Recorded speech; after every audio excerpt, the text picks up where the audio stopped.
What's going on, everybody? Just a really quick bonus update patch coming, and I wanted to go ahead and just give a quick review. This is going live on February 7th, which is this upcoming Tuesday. Not a ton in this patch, but just now that we've played with the new season for a few weeks now, definitely good to keep in mind sort of what's strong and what's changing. So first up, Ice Wraith Gab. Love support skins, cool. Bug fixes, you guys can pause, read any of this stuff. They fixed an issue with the Titan not receiving health. A lot of people were complaining that the Titan was really squishy early on in the season. This was actually hot fixed, so that is no longer an issue. Titan's definitely much tankier than it was. Also fixed an issue with Surtur where your imps that you spawned from your ult, they could like crit and stuff. This is pretty big. Changed the radius that received bonus gold from killing a minion from 30 to 80 units. This is with Cannonier's Cuirass. This item previously didn't have a range listed on it, and my assumption was just that it was like kind of infinite, which is obviously not the case.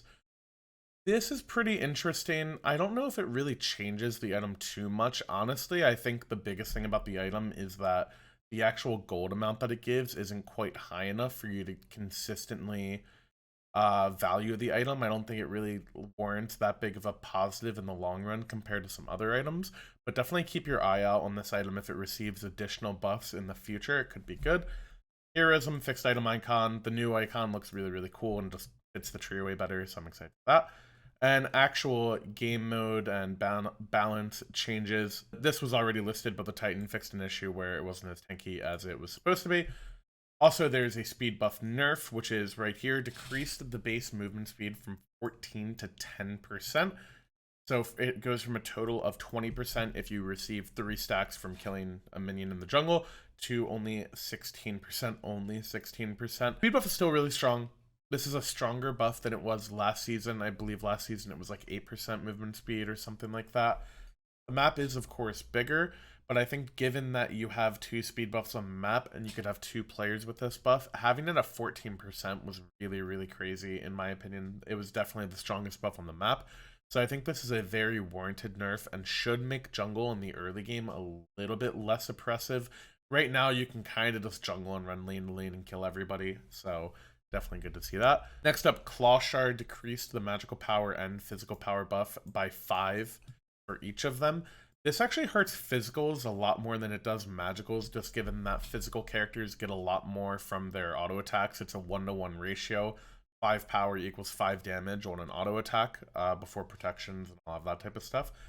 So, I don't know. I actually already thought Claw Shard was being quite overbought. I think it is actually one of the weaker shards. I think people just buy it because it's very simple to understand. But in my opinion, in an actual fight, Carapace Shard as well as Wing Shard I think will outperform Claw Shard almost always. It really depends on the character, of course, and sometimes the lifesteal can be relevant.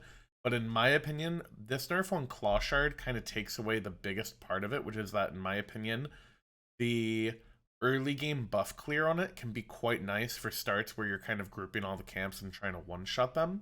This does hurt that quite a bit, but this shard scales better than the other ones if you were to still leave it and still value it around, level 12, somewhere around there, if you don't back and get your second relic instantly.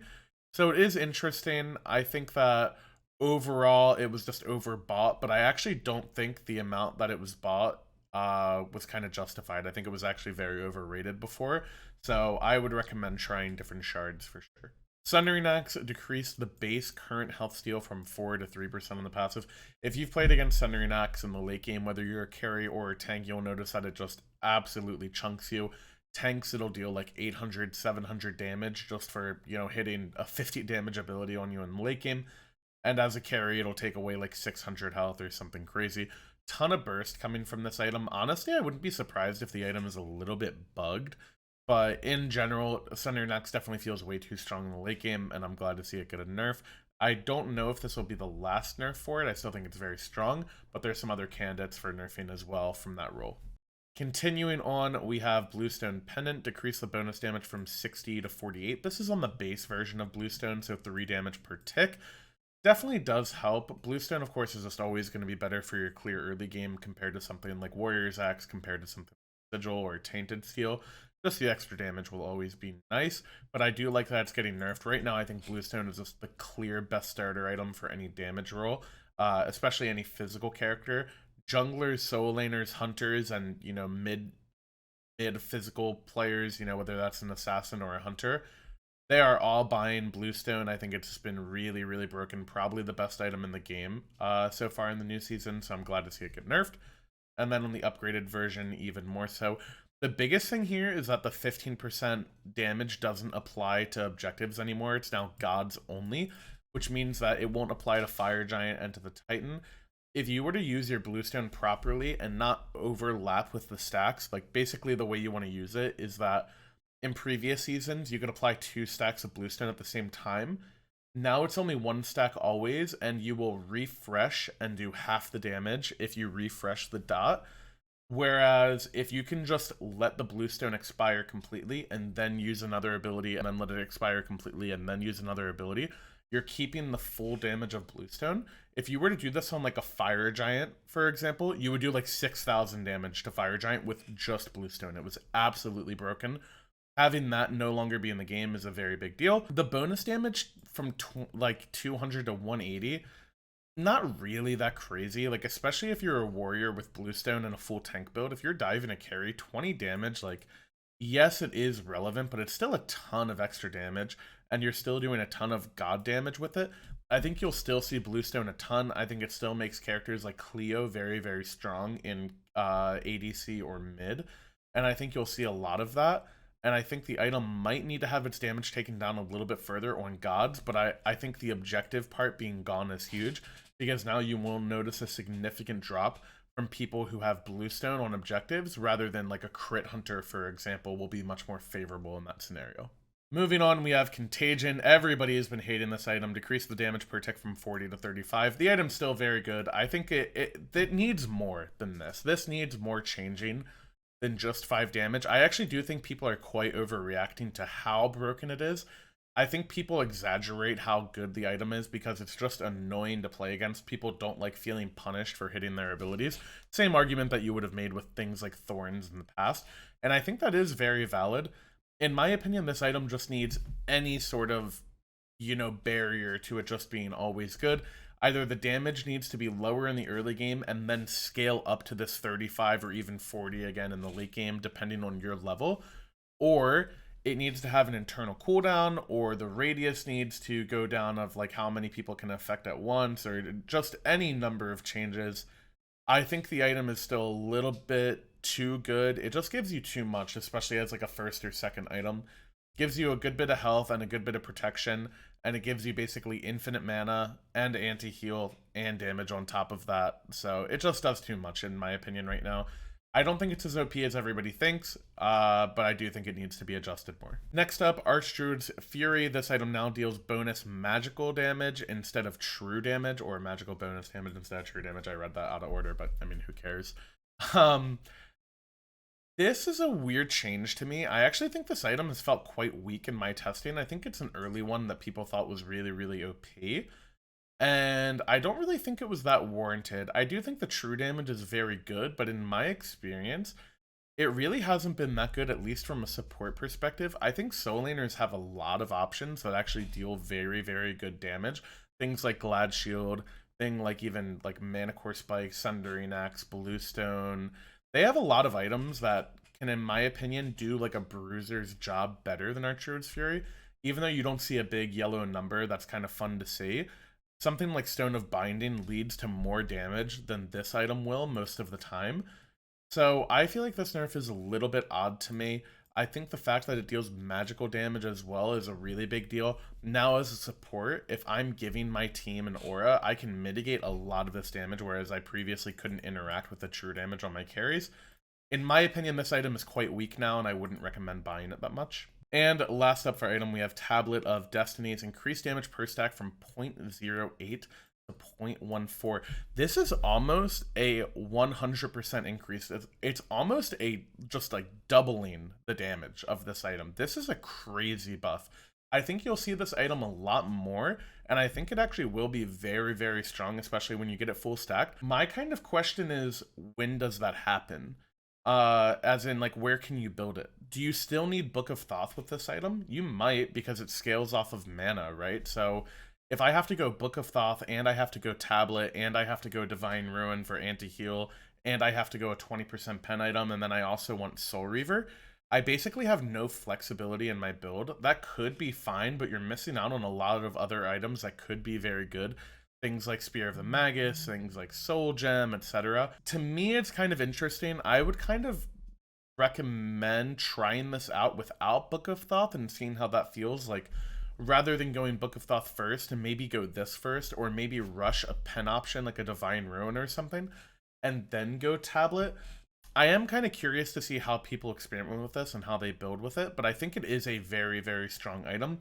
Another kind of wacky idea I had is that I think if you're a Guardian, you could actually get away with this. If you're a character like Atlas, for example, that has long range poke and an easy way to proc this item, you could go like a full stacking build with like Prophetic Cloak and Tablet of Destinies, and I think you would one-shot people. That's something that I will definitely be trying on Tuesday. And next up, we have the God Balance. We have Surtur.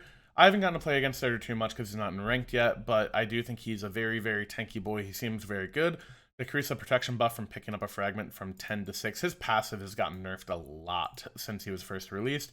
And then Ember Walk, decrease the bonus damage or the base damage from 45 to 125 to 35 to 115. It triggers twice per fire of this ability. I believe this is his third ability. I could be wrong on that, but it's like the circle that you can close whenever. Overall, I think some small nerfs to this character make sense. He does seem very good. I'm very excited to play against him in ranked.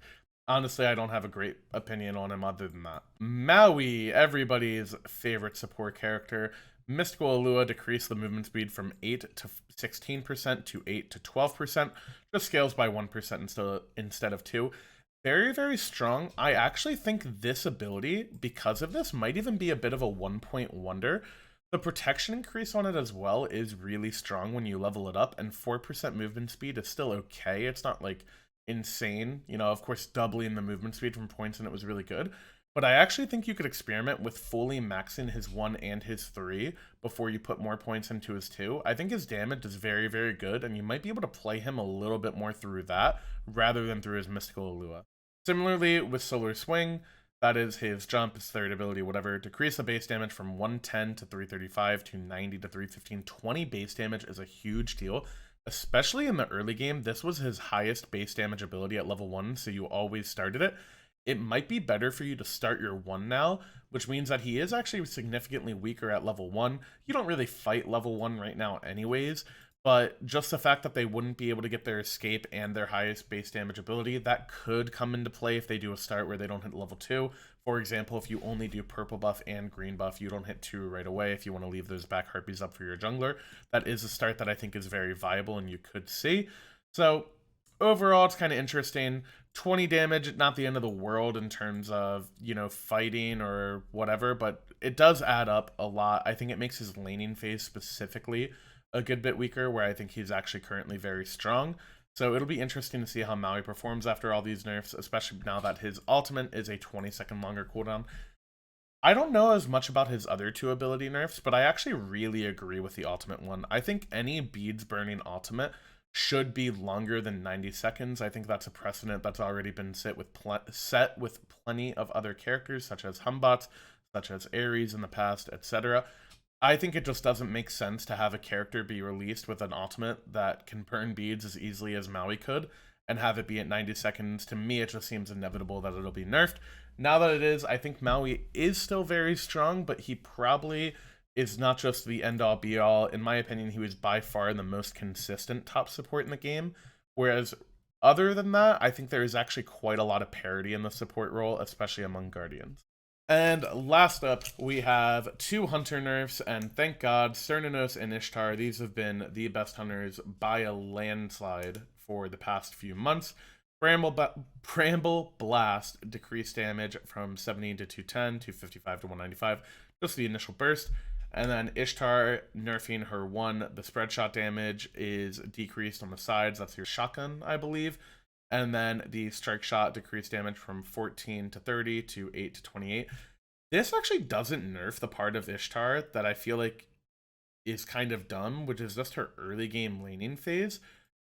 I think it's fine, but I think just the fact that like she still has AoE autos, she'll still be really strong at that stage of the game, and her ultimate is still very, very good for 1v1s.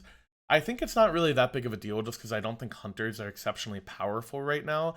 But I am happy to see these characters get nerfed. I could be wrong. The Ishtar nerf could be bigger than I'm giving it credit for.